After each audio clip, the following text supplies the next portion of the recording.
I mean something about Kansas City itself that's memorable from back then. Well, I don't know about Kansas City itself. We used to have a lot of parades there. We had parades that they don't have anymore, like for American Royal or anything special.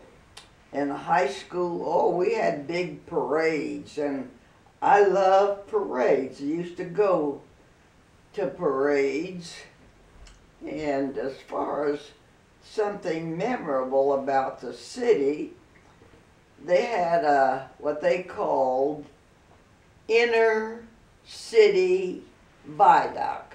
That meant streetcars only went on that viaduct.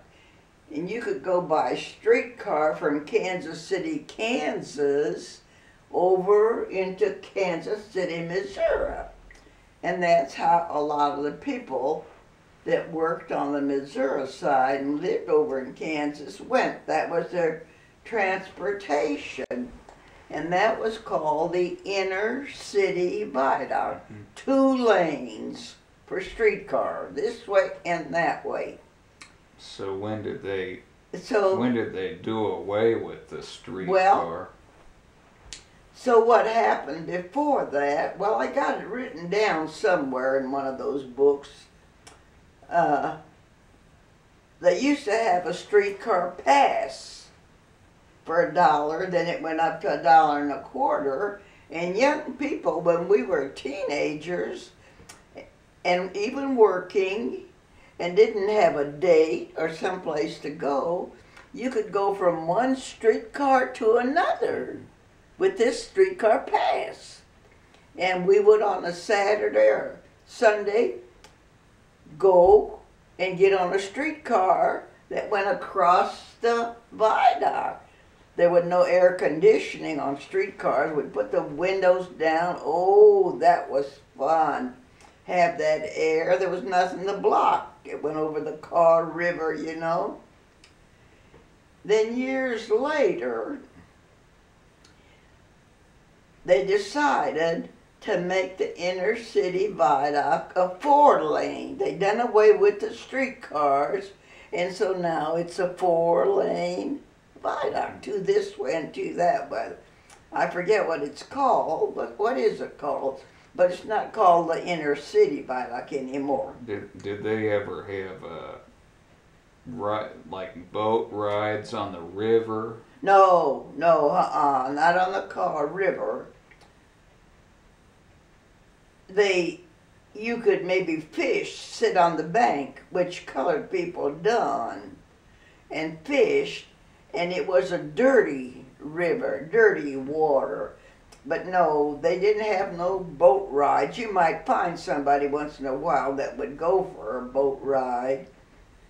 What about places to go, like theaters I was or just going to saloons? tell you. I was going to tell you, and I just read that in the book here. I mean, how was the entertainment like? Well, I'm going to tell you right now. So, we did have 2 theaters. One was called the Electric Theater. The other one was called Granada. On Sundays and Saturday afternoons, you could go to either theater, which we would go to, because matinee was only 15 cents. Evenings were 25 cents. And the man that had the popcorn stand at the Electric Theater is the man that later on developed the Okie Doke popcorn. And the building was right next door, across the streetway, you know, intersection, to our grocery store. His name was Steinkamp. And Mr. Steinkamp came every day to the grocery store that we had, and we had a Buster Brown shoe bench in there. And for his break, he'd come in there and sit on the bench and talk to my mother, tell her all about his feet.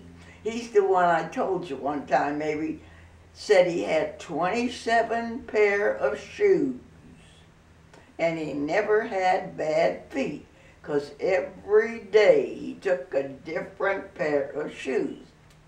Anyway, you could go to the Granada Theater. It's still there. I don't know if they have any more movies or anything now. Where was the saloon located exactly? No, it was down here in the West Bottoms. That was quite a ways from there. See, the theaters, when I was a kid, about 3 or 4 years old, there was a silent theater. That was before talkies came in, down there close to the saloon, about a block away. I remember my sister Lou would take us there. It was like 5 or 10 cents to get in there. I don't know what kind of movies they showed, because I was too little to know. But on Tuesday nights at the Granada Theater, which was up there at 10th in Minnesota, for 25 cents you could go and you got a dish. You could, if you went every Tuesday night, you got a different kind of a dish. You could get a whole set of dishes that way. But down in the bottoms, no, you had the packing house down there, and you had business places and people lived there. But you didn't have no places of entertainment. No, you didn't. At one time, I remember when I was a kid, they had a wading pool where kids could go in the summertime and walk in the pool, you know, no swimming pool or anything like that, no. It was mostly an industrial place where they had lots of businesses. Loose Wiles Biscuit Company was there. My brother Mickey was a candy chocolate maker there. And Loose Wiles, Loose Park, they're the family that donated the land for Loose Park. Later on they sold Loose Wiles Biscuit and it became national. That's where you get these crackers today. The name had changed and then they moved to North Kansas City. I don't know where they're at now.